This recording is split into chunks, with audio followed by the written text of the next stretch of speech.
ya Islam, yaitu kitabullah ya Al-Quran. Meskipun mungkin juga ada dukungan yang lain dari hadis-hadis Nabi, kaul ulama yang mendukung, tetapi yang paling banyak tentu dari ayat-ayat Al-Quran. Ada topik-topik, 4 topik yang kita bicarakan dalam konsep ini. Pertama, proses penciptaan yang disebut juga di Al-Quran. Lalu fungsi peranan tulang sebagai kerangka atau skeleton, kerangka tubuh. Kemudian dinamika tulang, jadi ada seiring dengan tumbuh kembang ya manusia, maka tulang pun juga mengalami dinamika, mulai dari tulang rawan muda tumbuh jadi kuat, nanti akan jadi porosis. Nah, itu juga disebut di dalam Al-Quran. Kemudian pendaya gunaan sistem muskuloskeletal, yang ini nanti dari hadis-hadis Nabi banyak kita diarahkan ya, karena sudah diberi ya, pada hakikatnya penciptaan oleh Allah itu ya anugerah ya. Jadi ada nikmat, ada 2 nikmat, apa istilah para, atau kalau nggak salah hadis Nabi ya. Jadi nikmat terbesar dari Allah itu yang pertama nikmat ijad, nikmatul ijad. Kita ini diciptakan. Jadi diciptakan sebagai makhluk itu sudah satu kenikmatan tersendiri. Sehingga lalu kita jadi kemungkinan gitu ya. Dari segi udara dan sebagainya enggak ada daya dukung hidup di sana. Di Mars juga ya. Konon di planet lain ya lebih jauh lagi. Nah, ini nikmatul ijad sekaligus imdad, itu 2 nikmat besar yang patut sangat disyukuri nanti konsekuensi dari pendaya gunaan nanti ya. Jadi itu Nabi juga menganjurkan. Jadi hendaknya 2 nikmat ini kita daya gunakan dengan benar sebagai bentuk ya syukur atas nikmat itu. Oke, maka kita awali dengan proses penciptaan. Ada beberapa ayat terkait dengan mekanis atau proses tumbuh kembang embriologis ya ini ya.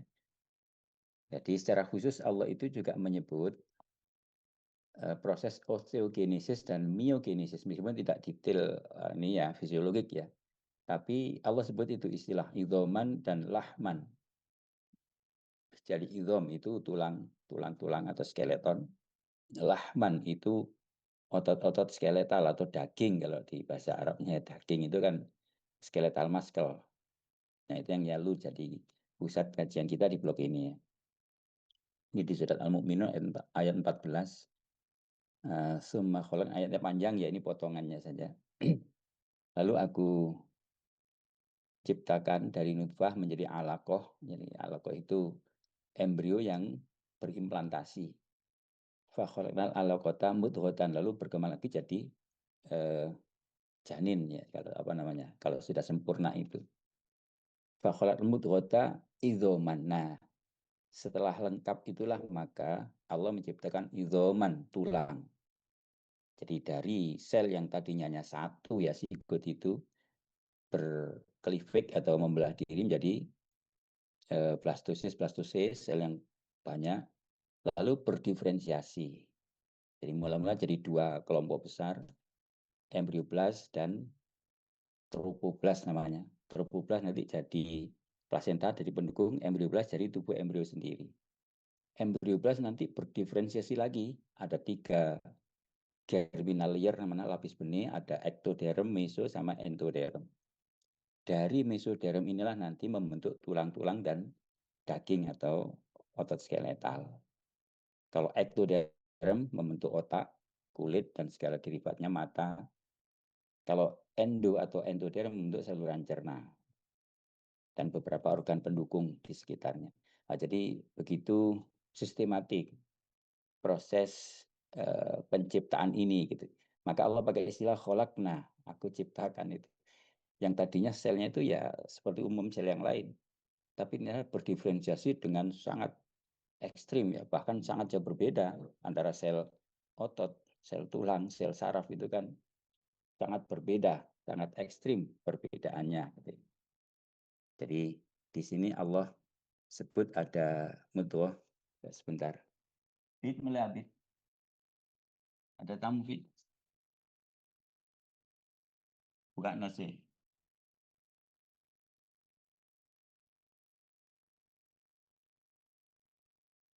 Nah, penyebutan ini bahwa idhoman disebut lebih dulu, ini juga menunjukkan sistematika susunan ya, dan posisi. Jadi idhom lebih dulu, baru Allah pakai istilah fakasaunal idhoma lahma. Aku bungkus, jadi kasa itu artinya dibungkus. Jadi tulangnya enggak terbuka, tetapi dibungkus dengan otot-otot skeletal atau daging istilahnya. Jadi tulang lebih dulu, jadi artinya dari ayat ini meskipun apa prosesnya disebut seperti itu, tetapi kalau dalam ilmu bahasa ya ada namanya fa ini fa jawab, jadi fa kasauna kemudian, jadi itu artinya ada urutan. Beda dengan kalau idhofahnya pakai wawu itu dan, tapi ini enggak. Aku ciptakan mudghah itu menjadi sel-sel tulang, kemudian, nah di fa itu kemudian. Nah, kemudian kami jadikan istilah-istilah ya. Lalu harus itu lalu ya. Lalu tulang itu kami bungkus dengan daging atau otot skeletal. Summa ansya'nahu khalqan akhar, baru kemudian aku jadikan dia bentuk lain atau makhluk yang lengkap yang nanti akan bisa terpisah dari ibunya gitu. Jadi ini informasi potongan ayat ini menunjukkan sistematik dan urutan osteogenesis lebih dulu dibanding miogenesis. Nah, mungkin nanti bisa secara embriologik bisa diinikan ya, meskipun asal usul germinal layernya sama, tetapi mana lebih dulu itu sudah dirancang sedemikian rupa. Dan yang lebih dulu letaknya lebih profundal, lebih di dalam dibanding yang lebih belakang. Jadi bagian dalam dulu, lalu di luarnya dilapisi dengan otot-otot skeletal itu. Jadi ini sesuai sistematik urutannya. Oh ya, ini penjelasannya. Jadi ada tahapan penciptaan yang sistematik, jadi osteogenesis, baru kemudian miogenesis. Sehingga lalu posisi tulang lebih profundal dari otot. Otot lebih superficial, jadi otot pembungkus nanti. Karena nanti fungsi tulang sebagai kerangka, sedang otot sebagai alat lokomotornya ini. Yaitu di bawahnya. Jadi ada positioning jaringan dan organ sesuai struktur dan fungsinya. Jadi tulang sebagai penopang utama sehingga bisa tegak, bisa berdiri, gitu ya, bisa tegak. Nah, lalu kerangka itu dibungkus sehingga membentuk postur tubuh tertentu. Maka tubuh manusia seperti ini ya. Ini kan karena otot-ototnya itu. Ada otot deltoideus yang ada di pundak, kemudian otot pectoralis major yang membentuk dada, otot dinding perut, otot lengan, dan seterusnya itu dengan struktur dan ukuran serta bentuk yang sangat terencana gitu. Jadi kenapa bentuknya seperti itu? Itu nanti ada kaitan dengan fungsi-fungsi utamanya sebagai lokomotor, sebagai penggerak. Jadi kalau tulang itu alat gerak yang sifatnya pasif, jadi dia tidak bisa bergerak kalau tidak digerakkan oleh otot. Jadi otot ini sebagai lokomotor aktifnya. Ketika otot berkontraksi, nah biasanya otot ini kan menghubungkan dua tulang melewati satu sendi. Nah, kalau otot berkontraksi maka sendi itu bergerak. Dua tulang yang membentuk sendi itu apakah fleksi ekstensi atau nanti macam-macam gerakannya itu ya, atau rotasi dan sebagainya itu. Nah, selain tadi dijelaskan proses penciptaannya dan urutan sistematikanya sampai pada posisinya itu sudah diinformasikan oleh Allah. Nah, kita tinggal mempelajari ya. Tentu yang bisa kita pelajari ya hikmahnya gitu. Dan ternyata sistematik dan urutan penciptaan itulah yang paling ideal gitu. Dan itu nggak bisa kita balik-balik ya, misalnya kenapa nggak tulang aja yang di luar biar kuat gitu. Kalau tabrakan nggak apa-apa. Tentu akan sangat sulit kita bayangkan ya kalau tulang sebagai permukaan itu berarti manusia menjadi sangat kaku gitu, tidak elastis. Nah, jadi fakta proses ini memang mekanisme atau proses penciptaan yang sangat ideal. Maka ini disebut di surat Al-Infitor ya. Jadi Allah yang merancangnya, Allah pula yang mewujudkan rancangan itu. Jadi merealisasi semua yang Allah kehendaki. Nah, itu tadi. Maka postur tubuh manusia, wajah sebagaimana itu kan memiliki keunikan ya.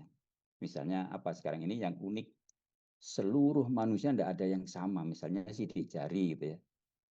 Garis-garis di jari tangan kita itu ternyata sangat unik. Tidak akan sama meskipun manusia kembar identik, itu tetap sidik jarinya tidak sama. Apalagi yang biasa dipakai identitas ini ya, kornea mata atau apapun lah itu. Jadi ini sepenuhnya rancangan langsung dari Tuhan sendiri.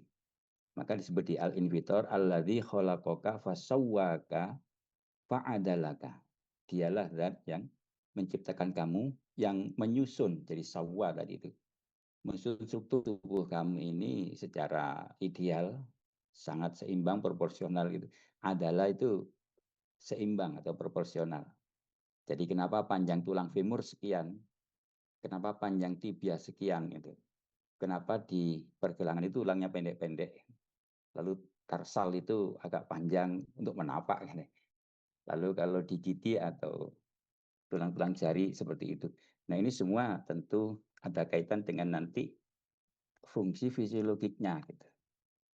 Fi ayyi suratim ma syaa rokkabat. Dia sendiri yang menetapkan tadi, yang sawwaka fa'adalaka itu dalam sesuai dengan bentuk, jadi ayyi surah, bentuk apapun, masya'a yang dia kehendaki, rokkabaka, dia menyusun struktur tubuhmu itu. Makanya tadi ada yang khas, gitu ya, yang unik, bentuk wajah, itu juga nggak ada yang sama. Ya mungkin mirip, ya. Manusia kembar identik, misalnya mungkin mirip, tapi tetap ada keunikannya. Gitu. Misalnya kalau dalam ukuran milimeter mungkin pasti ada beda satu sama lain. Gitu. Itu Tuhan sendiri yang menghendaki. Kenapa ada orang hidung mancung, hidung pesek, kulit dengan pigmen yang berbeda-beda, kulit kuning, kulit hitam, kulit coklat seperti kita ini, atau apapun lah, kulit putih orang Eropa. Ini semuanya adalah surah yang dikehendaki oleh Allah. Nah, di struktur anatomik tubuh kita ini sepenuhnya rencana dan realisasi yang dilakukan oleh Allah sendiri. Nah, kalau kita pelajari ya faktor genetik ya sebagai sebagai inspirasinya itu. Jadi kenapa orang hidungnya mancung, ternyata ada genetiknya itu. Kenapa orang kulit coklat ya ada gennya, gen kulit coklat. Itu. Ada rambut lurus, rambut keriting, ya semuanya itu oleh Allah diinformasikan melalui kromosomnya ya atau gennya tadi. Nah, gen-gen yang kemudian sekarang banyak diungkap oleh manusia dengan penelitian-penelitiannya dan tingkat molekuler tentunya ya. Sudah bisa diidentifikasi sekarang ini. Jadi ada apa istilahnya itu? Project Genom itu tahun sekitar 2000-an.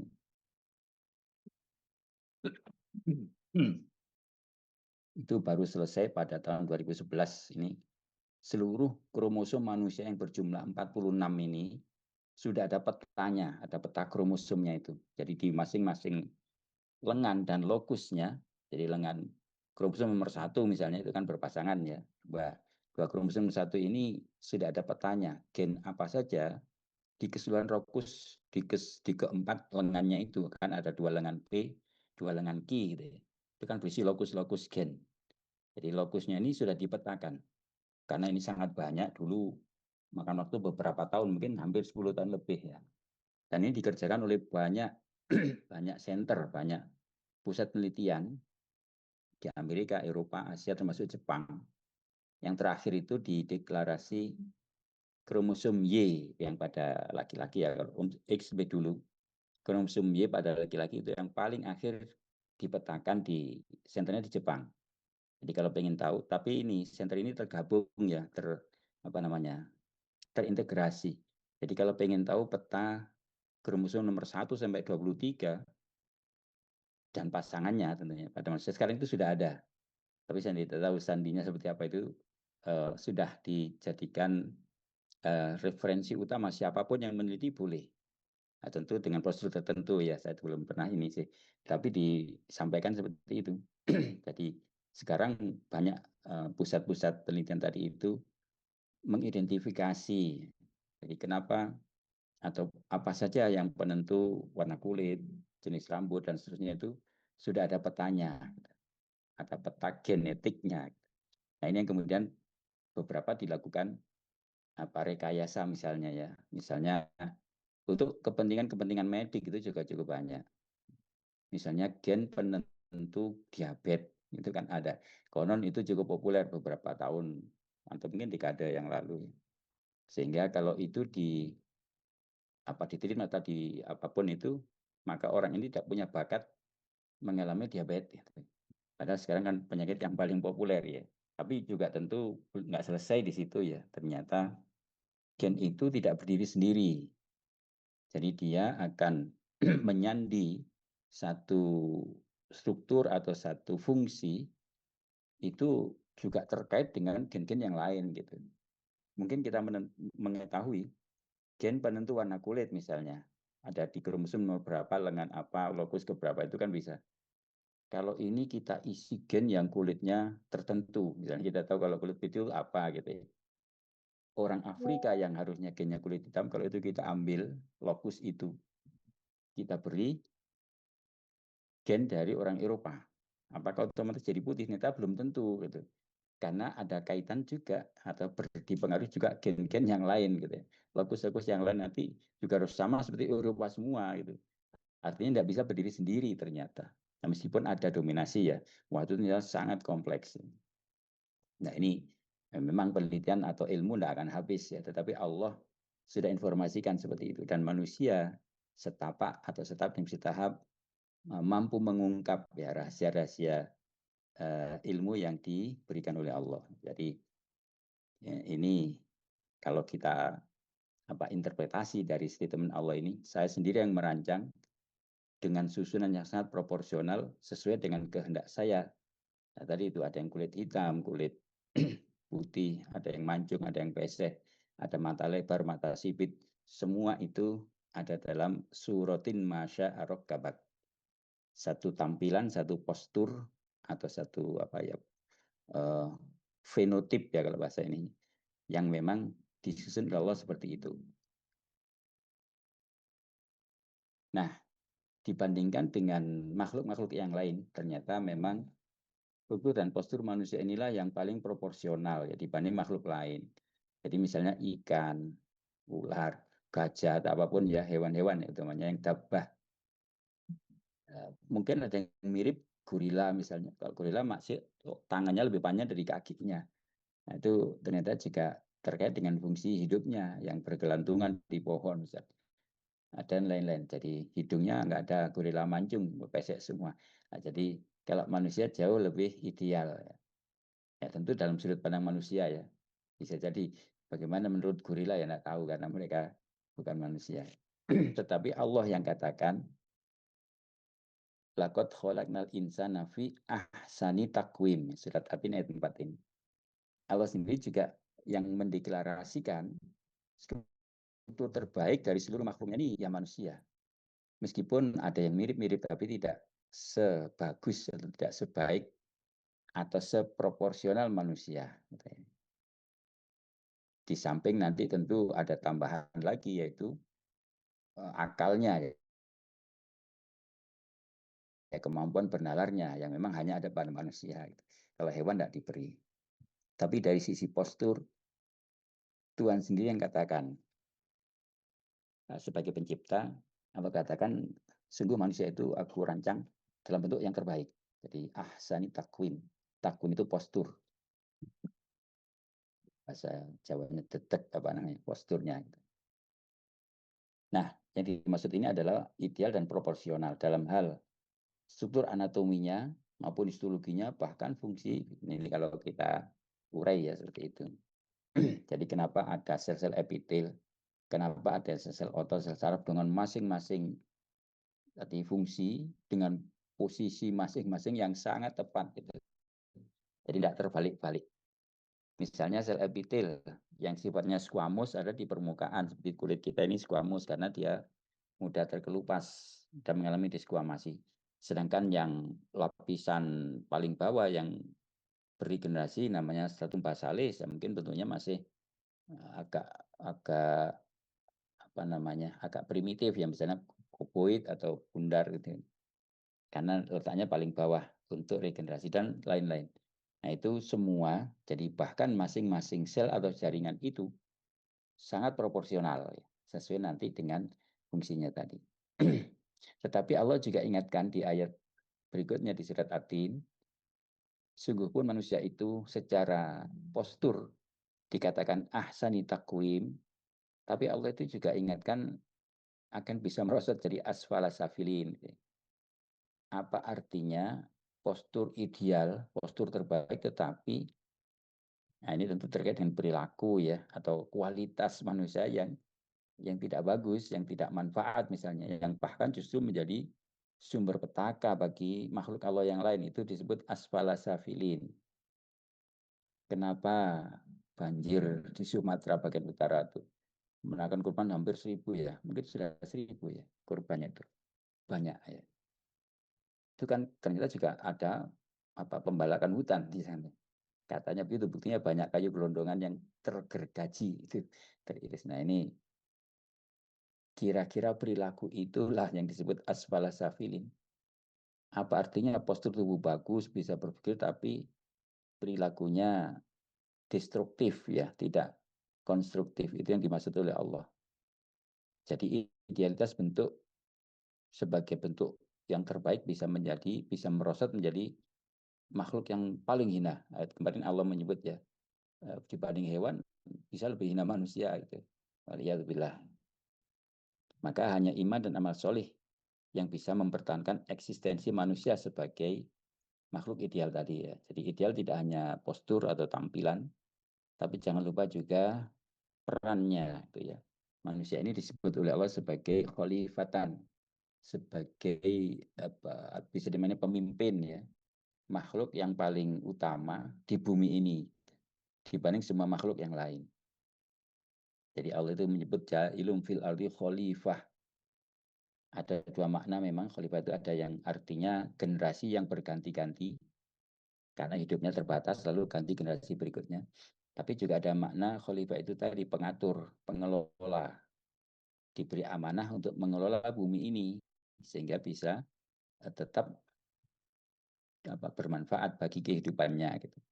Ketika salah kelola maka justru manusialah yang menghancurkan ekosistemnya sendiri. Nah, di situ yang dimaksud asfala safilin ini dari sisi perilaku. Oke, jadi itu proses penciptaan tentu banyak lagi ya kalau mau diperdalam. Kita ke topik kedua tentang tulang sebagai kerangka tubuh. Nah, tentu ini sifatnya informatif ya. Dalam Al-Quran beberapa kali Allah sebut Quran itu sebagai kerangka, ini dalam cerita ya. Surat Al-Baqarah ayat 259. Ini cerita tentang Nabi Uzair sebenarnya.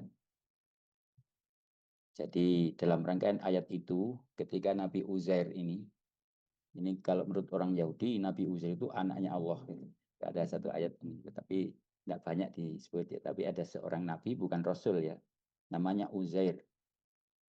Jadi Uzair ini satu ketika dalam perjalanannya sampai di satu tempat yang baru ditimpa bencana. Sehingga seluruh penghuni kampung atau desa atau kota itu mati, hancur. Tempat tinggalnya sampai orangnya juga sudah tinggal tulang belulang istilahnya. Banyak mungkin kerangka tulang manusia berserakan di mana-mana.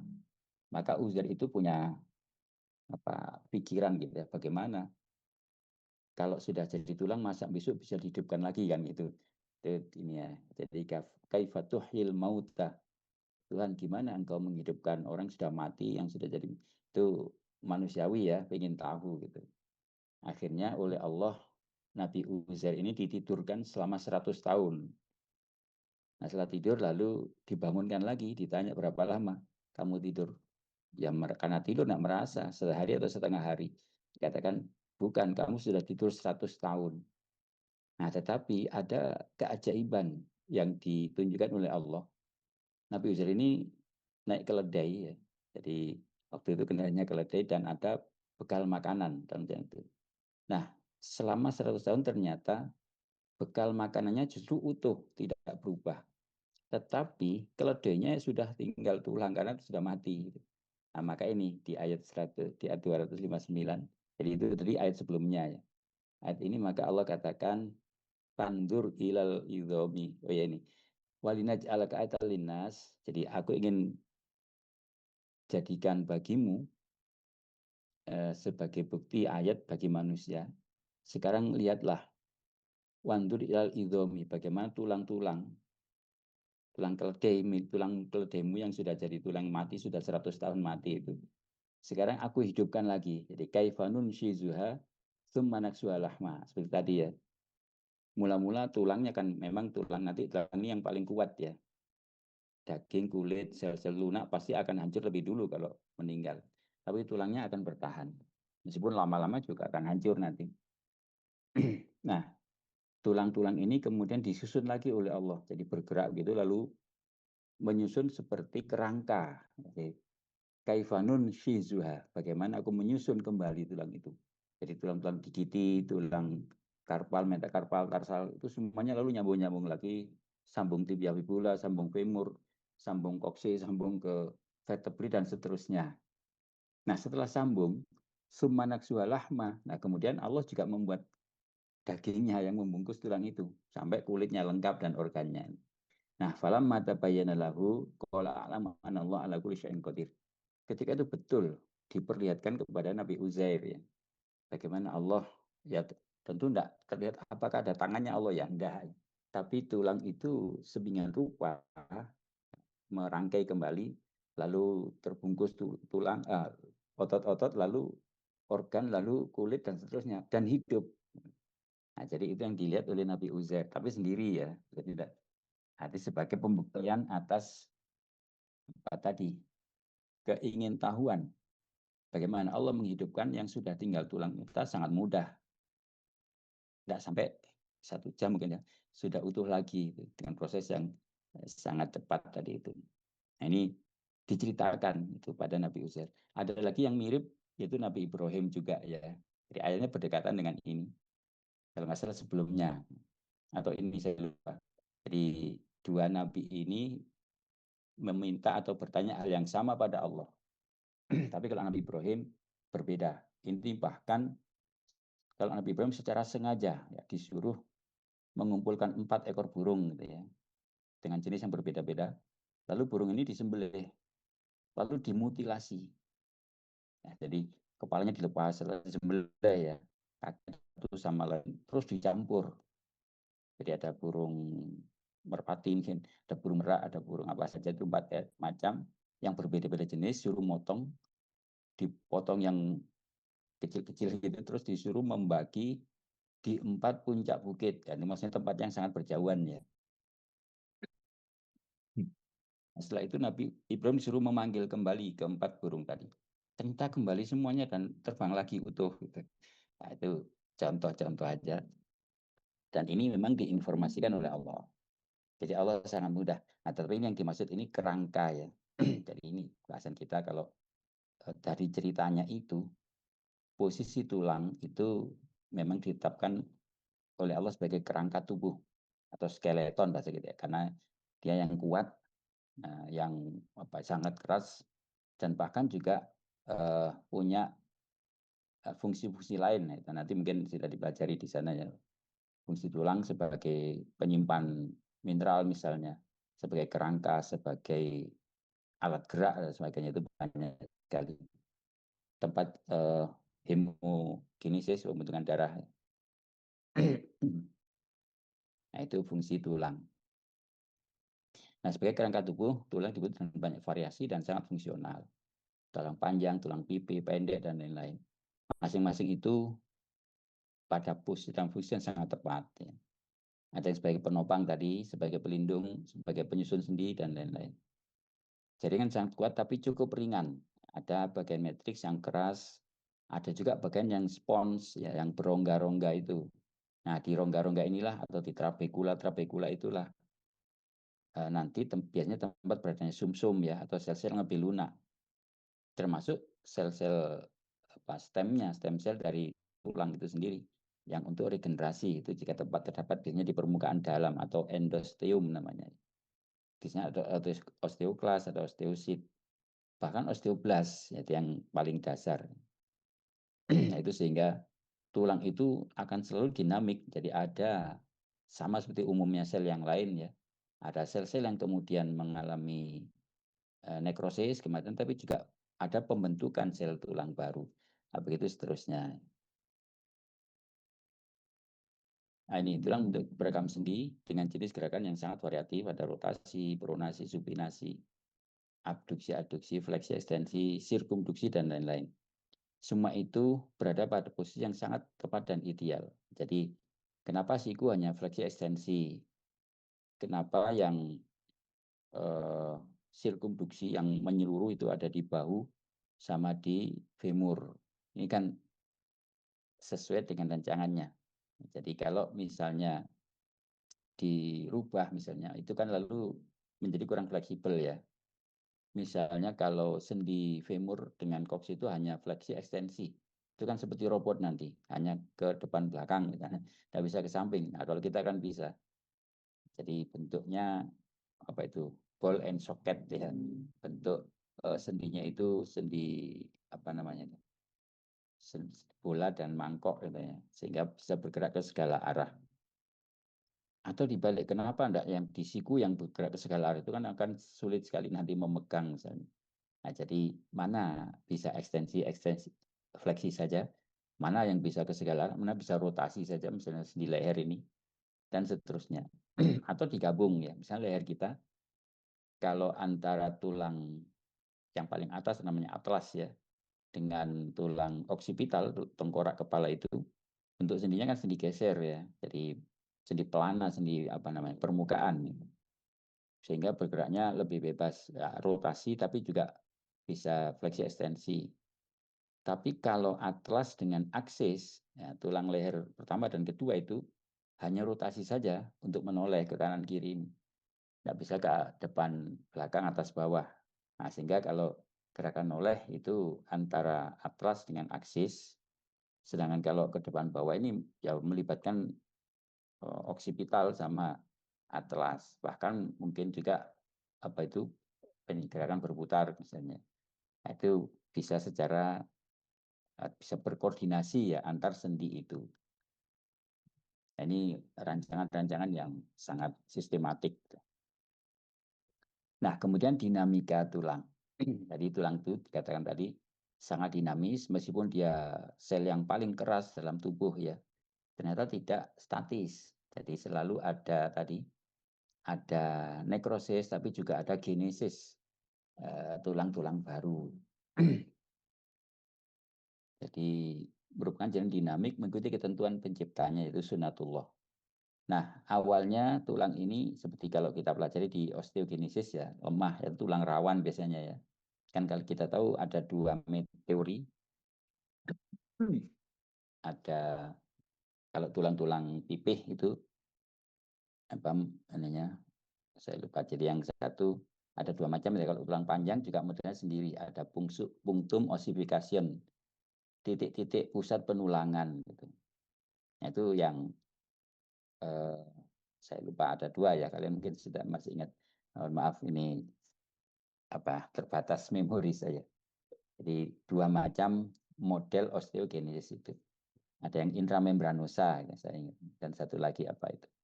Nah, jadi itu prosesnya berbeda karena untuk membentuk struktur yang berbeda juga. Tetapi secara prinsip sebenarnya sel tulangnya sama ya. Jadi pembentukan tulang panjang dengan tulang-tulang pipih itu mekanismenya berbeda. Nah, secara keseluruhan tadinya tulang itu pada awalnya masih lemah atau lunak, kemudian berkembang jadi kuat, dan nanti setelah tua kembali lemah lagi menjadi rapuh. Seperti juga jaringan tubuh yang lain, jadi porosis kalau tulangnya. Nanti ada satu ayat yang menegaskan itu. Jadi selama manusia hidup tulangnya selalu dinamik. Ada vaskularisasi ya tadi. Karena dia sel yang hidup, kita tahu secara histologik ya bahwa kalau tulang-tulang keras itu osteositnya itu kan terkurung di lakuna-lakuna ya dari matriks yang keras. Nah, ternyata lakuna ini punya banyak sekali kanalikuli, masih ingat dari histologinya, yang menggabungkan satu sama lain. Lalu ada kanal-kanal juga ternyata di sana. Ada kanal Havers yang menjadi sentral. Jadi kanal Havers dikelilingi oleh lamela-lamela tulang. Di antar lamela itulah terdapat lakuna yang berisi osteosit. Nah, ini berhubungan satu sama lain. Nah, di dalam kanal Havers ini nanti dihubungan dengan kanal Volkmann, masih ingat ya, yang horizontal itu. Dan ini nanti terdistribusi ke lakuna atau kanalikuli tadi. Sehingga sel osteosit meskipun dikurung dalam tempat yang sangat keras, tapi dia masih punya pasokan darah itu yang masuk ke sana. Ya meskipun sangat terbatas, yang nggak seperti sel yang lain, misalnya sel otot itu lebih banyak. Jadi kalau sel tulang tetap hidup, artinya ada pasokan oksigen. Nah, ada metabolisme juga, sampai pada suatu saat nanti juga akan mati. Gitu.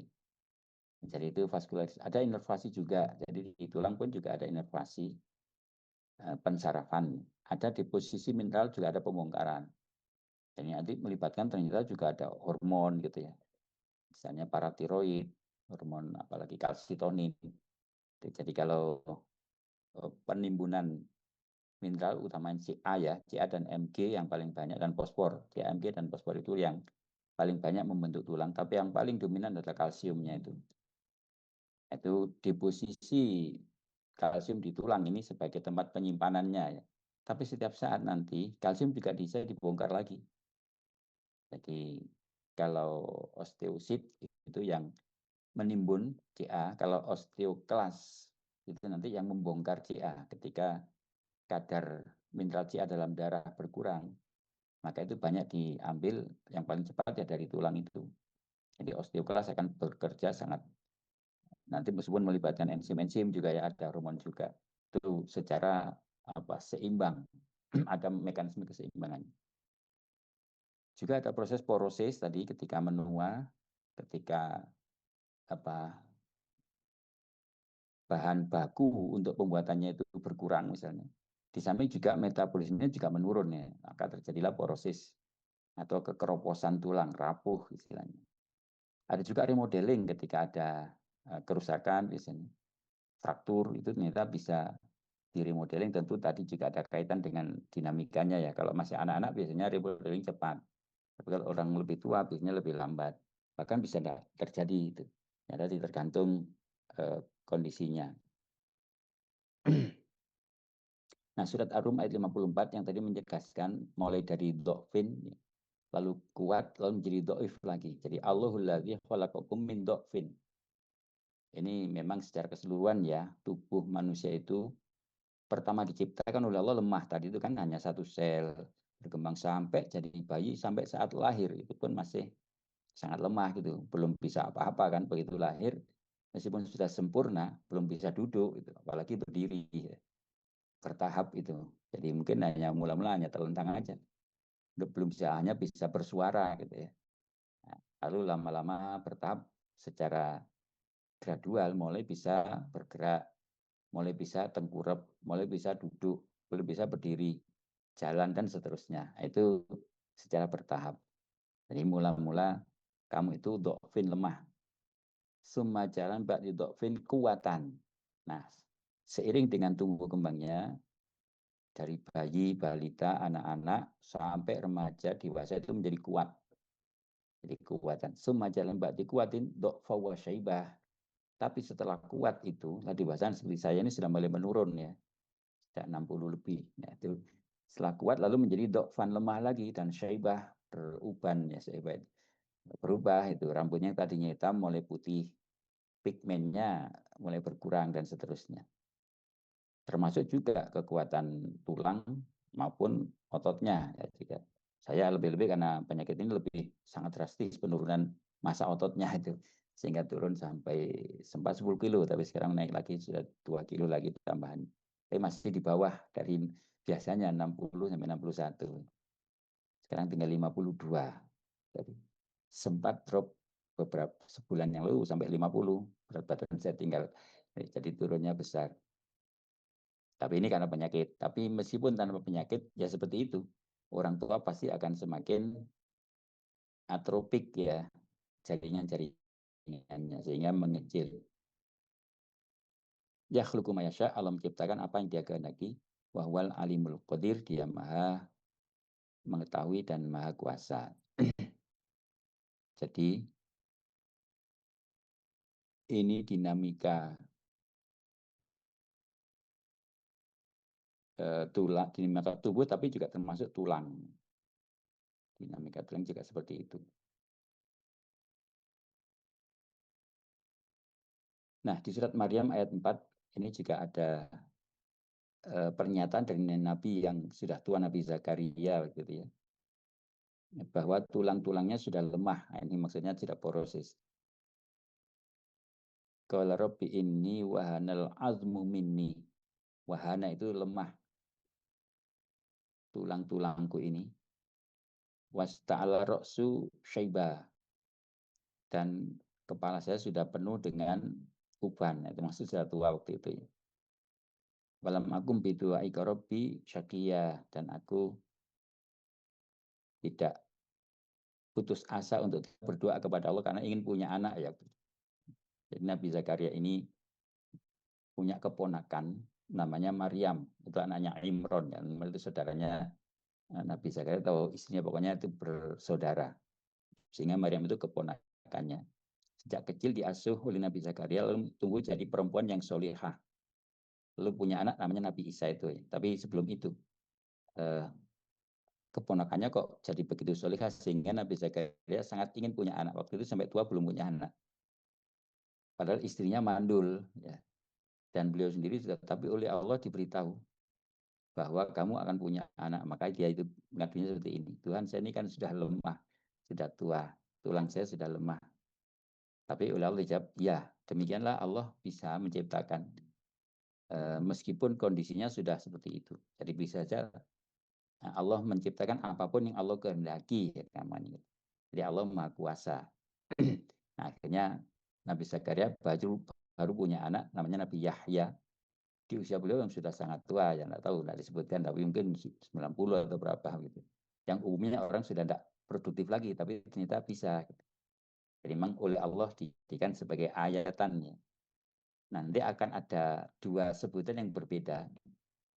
Kelahiran Nabi Isa dengan kelahiran Nabi Yahya ini. Kalau Nabi Yahya itu tetap dari pasangan suami istri, meskipun istrinya mandul, suaminya sudah tua. Itu masih bisa. Tapi tetap pasangan suami istri. Tapi kalau Nabi Isa itu enggak ada suami, enggak ada laki-laki yang menyentuh seorang perempuan Maryam, tapi tetap bisa juga punya anak. Dan anaknya laki-laki, bukan perempuan. Kalau perempuan mungkin cloning. Kalau ini enggak. Nah, ini yang memang masih jadi misteri ilahiyah ya.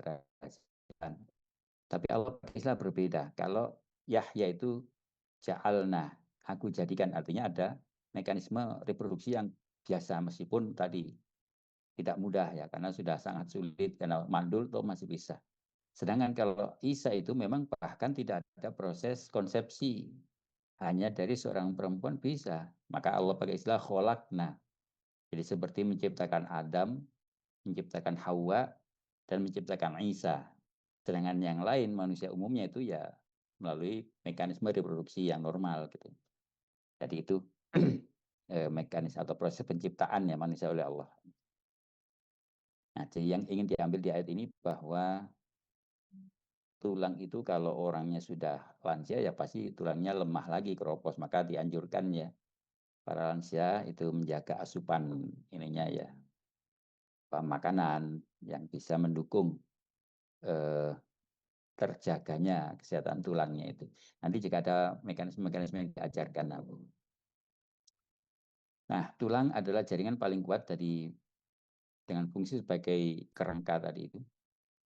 Nanti ketika manusia itu meninggal, tadi itu ya, termasuk juga hewan yang punya tulang, maka jaringan yang paling bertahan itu adalah tulangnya. Jadi kalau daging, kulit, dan lain-lain itu pasti akan sudah hancur lebih dulu.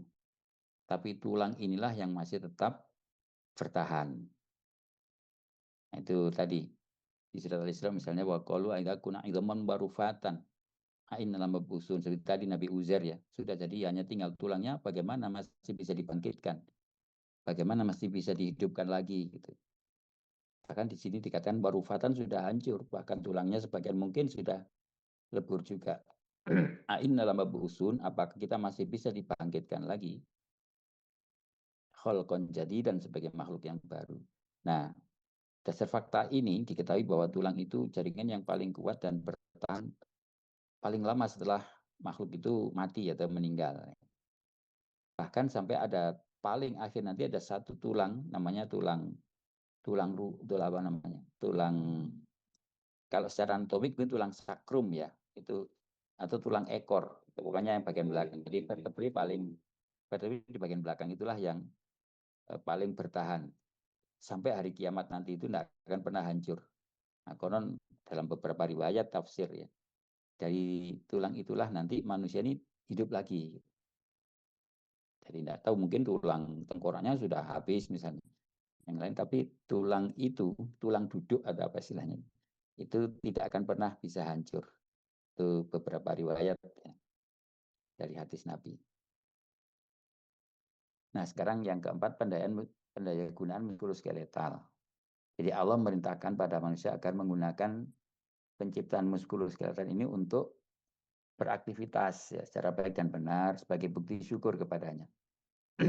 Misalnya surat Saba, ikmalu, beraktivitaslah, ya, bekerjalah ala Dawud syukron, ya, hamba atau keluarga Dawud sebagai ungkapan syukur. Jadi orang beraktivitas itu berarti mensyukuri ya tulang dan otot ini, gitu. Karena tadi diberi tulang yang lengkap, ada sendi, ada otot yang fungsional, itu gunakan bergerak, jangan diam gitu. Kalau orang sana apa, mager namanya ya, malas gerak, itu tidak mensyukuri. Tulang bisa bergerak kok tidak dipakai gerak tuh. Memang Allah menyebut qalilum min ibadiyas syakur, memang sedikit hambaku yang bisa bersyukur. Ini artinya satu sindiran ya bagi kita. Jadi Allah menciptakan muskuloskeletal ini ya supaya kita beraktivitas. Maka kan ada perintah-perintah ibadah yang intinya gerakan ya, sholat itu kan ruku, sujud, berdiri. Apalagi haji itu paling banyak lagi di sana. Jalan, mulai dari tawaf, sa'i, melempar jumroh, bermalam di Mina dan seterusnya, itu kan aktivitas fisik semua. Jadi semua itu di samping memang perintah Tuhan, tapi sebenarnya itu adalah syukron, bentuk syukur atas penciptaan sistem muskuloskeletal ini. Jadi makanya jangan malas bergerak istilahnya. Beraktivitaslah, bergeraklah, itu sebagai bentuk syukur karena diberi kemampuan. Itu surat Saba ayat 13. Nah, oleh karenanya, jadi tadi memang yang dimaksud Nabi, disebut Nabi Daud ya, tapi tentu untuk kita semua maksudnya. Tadi itu karena nikmat diciptakan dan nikmat imdad tadi, dijamin kebutuhan hidupnya itu nikmat besar. Maka harus disyukuri tadi itu. Maka para ulama menyimpulkan kalau orang itu beraktivitas untuk hal-hal yang diridhoi Allah, itu namanya syukur. Tadi itu untuk bekerja, untuk beribadah, untuk apa saja yang memang maslahat, untuk membantu memberi manfaat bagi diri sendiri atau orang lain, itu aktivitas itu namanya syukur. Tapi tentu Allah juga ingatkan kalau sampai dipakai untuk yang maksiat namanya kufur, kan itu lawannya syukur ya. Bisa bergerak tapi jalan ke tempat yang dimurka oleh Allah, atau melakukan hal-hal yang memang Allah melarangnya, itu maksiat, itu berarti kufur atas nikmat itu hati-hati. Jadi Allah minta manusia beraktivitas ini, makanya jangan malas gerak. Allah minta orang ini bekerja, ini innallaha yuhibbul mu'min al-mukhtar, artinya yang beraktivitas ya. Rizki itu kan sudah ditetapkan oleh Allah, maka Allah itu mengatakan harrik yadaka, yang penting gerakkan aja tanganmu. Ya kalau petani yang mencangkul di sawahnya, pemilik toko ya pedagang ya mengatur dagangannya, menawarkan, dan semua ya, pegawai ya aktivitas di kantornya, itu semua beraktivitas. Nah itulah yang disukai oleh Allah. Jadi apa yang sudah Allah nikmatkan berupa penciptaan dan jaminan hidupnya itu digunakan untuk hal yang Allah ridho tadi, hal yang produktif, yang maslahat ya, bagi dirinya dan bagi orang lain. Yaitu Allah senang orang-orang yang beraktivitas. Nah, ini saya kutipkan beberapa strategi untuk menjaga, mempertahankan kekuatan ya tadi, ya, tulang-tulang, khususnya tulang ini, tapi otot juga sebenarnya ya. Otot pun juga butuh latihan. Ini di tulisan Charter dan Hinton tahun 2014, nggak tahu bukunya apa judulnya, tapi saya kutip aja. Jadi lifestyle, just across the lifespan, impact osteoporosis and fracture risk. Jadi gaya hidup itu, untuk pilihan gaya hidup ya, choice itu, akan sepanjang hidup dari seorang itu akan sangat berpengaruh pada porosis dan fraktur tulang ya tadi itu. Tulang ini kan dinamik, maka kalau orangnya beraktivitas itu dinamikanya jadi bagus. Jadi tadi setiap saat ada deposisi dari kalsium, magnesium, fosfor dan lain-lain tadi sehingga lebih kuat komposisinya. Di saat yang lain juga akan ada pembongkaran tadi itu sehingga terus dinamis tulang itu, enggak mati, enggak berhenti gitu. Sebaliknya kalau malas gerak maka dinamikanya jadi lambat gitu. Sehingga dipakai gerak mungkin lebih terbatas dibanding orang yang aktif ya. Kan biasa begitu.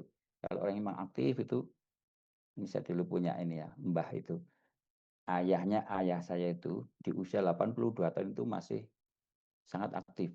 Beliau masih ini ya, membetulkan genteng sendiri gitu. Mbah Kung itu seperti itu. Usia 82, wafatnya hampir 90-an. Seperti bapak saya juga 90 lebih. Itu masih sangat aktif. Beliau sejak mudanya memang aktif sebagai apa kalau dulu katanya supir gitu ya.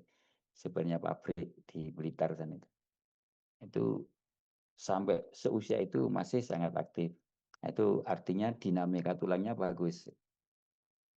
Jika dikatakan physical activity a viable strategy for the prevention and treatment of low bone mass. Jadi rendahnya massa tulang atau tadi ya kropos gitu ya.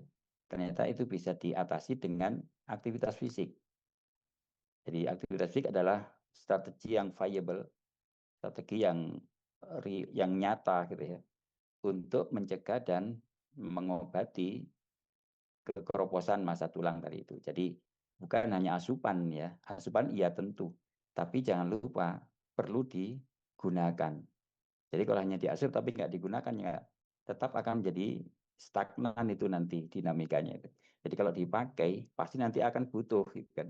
Maka dicukupi dengan makanan. Nah, jadi diasup dengan bahan baku, tapi jangan lupa yang sudah terbentuk digunakan gitu. Nah, jadi manusia itu hidup seperti itu. Ada penimbunan atau pembentukan jaringan baru. Saat yang sama juga ada pembuangan ya. Ada yang sudah tua yang sudah disfungsi ya tentunya harus dihilangkan. Nah, itu melalui aktivitas kalau di tulang. Increasing physical activity, jadi aktivitas fisik yang meningkat at any point throughout the lifespan sepanjang hidup itu ternyata positively affect bone health.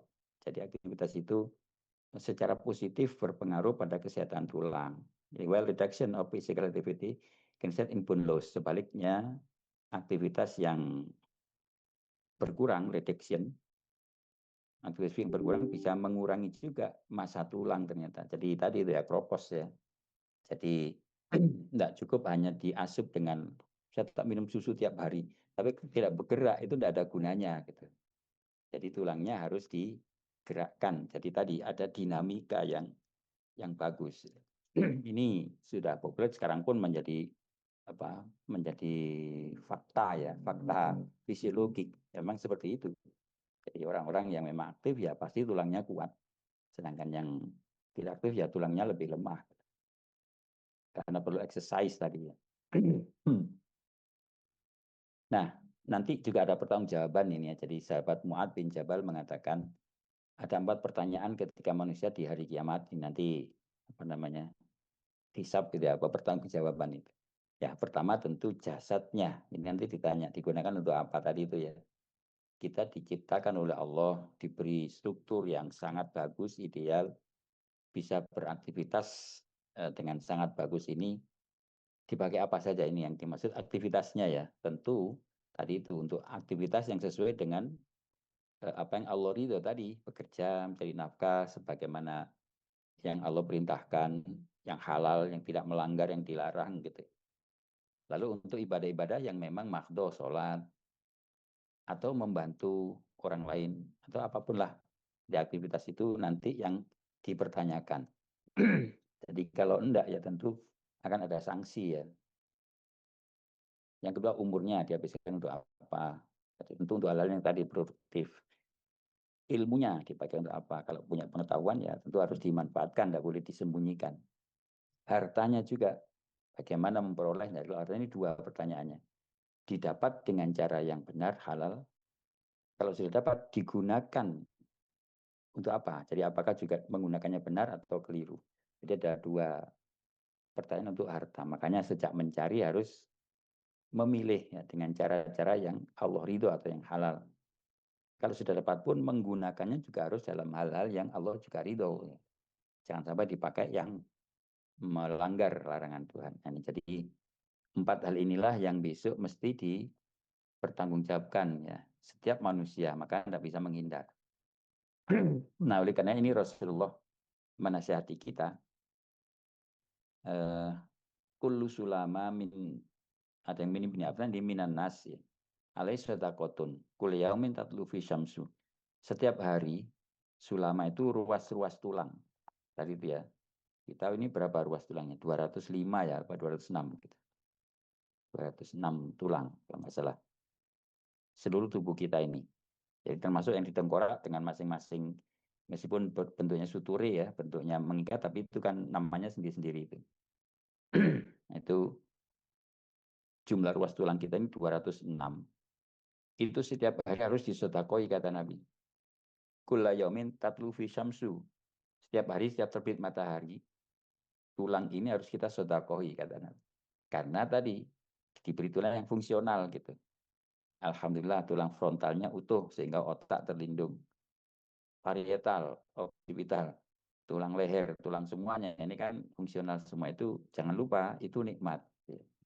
Hendaknya disedekoi. Bel katakan tak dulu bainal isna ini sedekatun atau ta'dilu ya. Mendamaikan, bersikap adil pada orang lain itu sedekah. Tu'inur rajul ala dabiti wa yahmilu 'alaiha au tarfa'u lahu 'alaiha mata asadaqatun, atau membantu orang ya waktu itu ya. Naik kendaraan misalnya naik onta, itu ada orang yang kesulitan dibantu ya, dinaik apa diberi tangga atau apapun lah. Atau untuk didudukkan orangnya dibantu naik atau menaikkan barangnya itu juga sedekah. Jadi membantu orang lain intinya. Sedekah. Membantu kan berarti beraktivitas ya, bergerak. Wal kalimatu thayyibah atau mungkin ucapan yang baik, sedekah juga. Kullu khutwatin taqwa ila sholat, berjalan ke tempat sholat, ke masjid ya, atau ke musola kemanapun itu, jalannya itu juga sedekah. Jadi mensodakoi tulang-tulang, ruas tulang kita. Kalau kita jalan ke tempat musola sebanyak 206 langkah ya berarti seluruh tulang sudah kita sedekoi. Kalau langkahnya masih pendek berarti kurang, harus diperbanyak lagi. Nah, tapi tidak hanya itu tadi ya. Jalan torik sedekah tentu menunjukkan jalan. Tumitul adha anitorik sedekah atau menghilangkan hal-hal yang merusak di jalan juga sedekah. Ini riwayat Imam Bukhari Muslim ya, of itu muttafaq alaih. Nah, jadi artinya kita menggunakan harus melakukan hal-hal yang maslahat di sini ya. Jadi tadi membantu orang, bertasbih, apalagi tadi berjalan ke tempat sholat atau melaksanakan sholatnya sendiri, menunjukkan arah dan sebagainya itu sedekah untuk mensedekahi jumlah ruas tulang kita setiap hari. Jadi bukan tahunan, setiap hari harus begitu. Artinya harus ada aktivitas ini gitu ya, sebagai sedekahnya ruas tulang kita kata Nabi. Nah, ini yang penting lagi dari Abdullah bin Abbas. Bagaimana kalau tidak bisa itu semua, maka ini Nabi memberi alternatif, cukup dengan sholat 2 rakaat ini. Jadi beliau katakan, ala kulli sulama au ala kulli udwin min bani Adam fi kulli yaumin sadaqatun. Wajib bagi setiap ruas tulang, sulama tadi ya, ruas tulang. Atau setiap anggota badan kita ini, dari anak Adam ini, fi kulli yaumin setiap hari apa sadaqatun wajib disedekoi. Nah, wajib min dzalika rakaata duha. Ya, bisa mencukupi sedekah untuk semua anggota badan kita ini. Kalau kita sholat duha 2 rakaat. Nah, sholat 2 rakaat itu sudah mensodakoi seluruh anggota badan kita dan ruas tulang kita. Itu kata Nabi. Ini tentu yang individual ya. Artinya kita bisa bentuk lain tadi, membantu orang. Atau membantu apa, tidak sekedar tenaga, mungkin membantu secara harta bisa juga. Itu juga sedekah. Atau membantu pembangunan masjid misalnya. Masjid Sabila sekarang sering dibangun. Ya, silakan kalau mau sedekah di sana boleh. Dan sebagainya. Jadi itu yudzi umin dzalik rakaat duha. Jadi semua anggota badan kita ini telah lunas kita sedekah kalau kita itu sholat 2 rakaat di waktu duha. Tentu apakah bisa yang lain? Wallahu alam ya. Tapi Nabi menyebut itu duha. Artinya sholat-sholat yang lain bisa saja. Misalnya qobliyah zuhur, tahiyat al-masjid atau apapun lah itu kan juga sholat. Hanya memang Nabi secara khusus menyebut sholat duha 2 rakaat itu sedekahnya tulang kita tiap hari. Jadi jangan sampai tidak sedekah. Kalau tidak sedekah itu nanti dimintai pertanggungjawaban oleh Tuhan. Sudah dikasih, kok tidak dipakai, tidak disedekahi. Saya Ibnu Attor menyatakan hadis itu keutamaan sholat duha. Jadi tadi, kenapa Nabi sebut duha itu? Sholat minimal 2 rakaat duha dapat memenuhi kewajiban sedekah untuk seluruh ruas tulang manusia setiap hari. Saat sholat itu, nah ini tadi, karena ada gerakan-gerakan ya, berdiri, rukuk, sujud, duduk, berarti menggerakkan hampir seluruh ruas tulang ya, dan persendian kita gitu. Kita takbir, tentu sendi bahu, sendi siku, sendi karpal, metakarpal ini bergerak semua. Gitu. Ketika rukuk, itu sendi-sendi di punggung sampai di kokse ya, di apa ini, di sakrum, koksinya bergerak. Lalu itidal berdiri lagi, lalu sujud, sendi lutut, sendinya itu bergerak semua. Itulah sebabnya sholat 2 rakaat berarti telah menggunakan tadi sistem muskuloskeletal ini untuk taat kepada Tuhan. Kalau istilah Nabi itu berarti sodakoh, sudah disodakohi sebagai bentuk syukur tadi itu. Berarti mensyukuri lutut yang bisa ditekuk, paha yang bisa bergerak, lengan yang bisa digerakkan itu kita pakai takbir, kita pakai sendakep, dan seterusnya itu dalam rangka taat tadi. Beraktivitas sebagai ungkapan syukur atas penciptaannya. Untuk menyembah, menyebut, memohon kepada Allah. Jadi sedekah untuk mensyukuri kebaikan fungsional di seluruh ruas tulang. Tidak hanya dengan harta, tapi juga berbagai aktivitas yang maslahat dan produktif tadi itu. Atau disebut dengan amal solih. Tadi di gambar hadis tadi, bersikap adil, membantu orang, bertutur kata yang baik, berjalan tempat sholat, menghilangkan bahaya tadi, bekerja cari nafkah, membersihkan, merapikan ya, rumah atau apapun lah gitu ya. Itu semua sebenarnya adalah sedekah-sedekah. Jadi kita bekerja saja itu ya. Apa misalnya kamu membersihkan kamar gitu ya. Membersihkan kamar habis tidur dirapikan lagi, yaitu sedekah. Kan pasti kan nanti akan membuka korden, apa merapikan baju, nyetrika, nyapu semuanya itu kan menggerakkan anggota badan kita ya, muskuloskeletal kita itu. Nah, itulah sedekah. Jadi selama itu aktivitas yang produktif, yang maslahat, itu adalah sedekah untuk sistem muskuloskeletal kita. Dan ini diperintah oleh Nabi. Ini intinya tadi itu, gunakan untuk beraktivitas, jangan alas gerak istilahnya. Intah ya. Jadi itu pokok-pokok pikiran tentang muskuloskeletal ya dalam sudut pandang Islam. Oke, sampai sini ada pertanyaan. Nanti saya kirimkan ke PJ-nya ya. Siapa tadi PJ-nya? Bariska ya.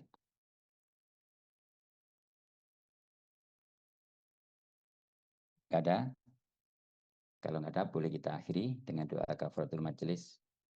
Subhanakallahumma wa bihamdika asyhadu an la ilaha illa anta astaghfiruka wa atubu ilaik.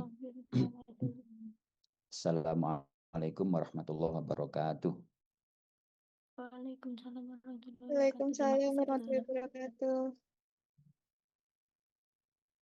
Terima kasih. Mudah-mudahan sehat semua ya. Izin live. Terima kasih dokter. Terima kasih dokter.